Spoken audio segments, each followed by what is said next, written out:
In the late 1960s, a wave of German bands and musicians emerged intent on creating new sounds and exploring new technologies. As an artist, you have to create something new, your own way. You have to create your own art. We were pretty much aware that we weren't raised in the Mississippi Delta, or we weren't raised in Liverpool. Our generation had to come up with a counterpoint to that.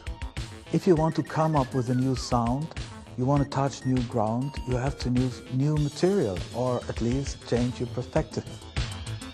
Using machines open up another door for this new quality.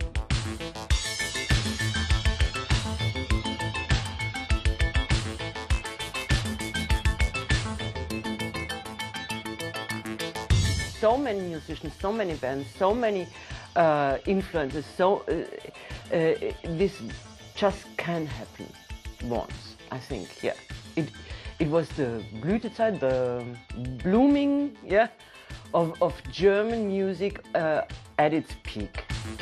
This film not only explores the various artists of this experimental movement, but also focuses on the group whose music would influence so much of modern electronica, Kraftwerk.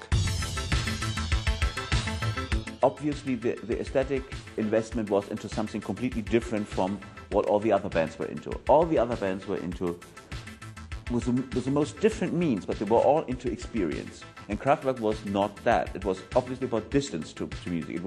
There was something conceptual, there was something humorous, there was irony. The difference between Kraftwerk and the other bands wish to totally disassociate themselves from the past and the Germans' history. Kraftwerk were different. They were willing to embrace the past. In so doing, they actually, in the long term, they invented a new kind of aesthetic that people around the world could really relate to by using humour and experiment and brilliant understanding of electronic sound. They basically remade German identity and made it something to actually look at.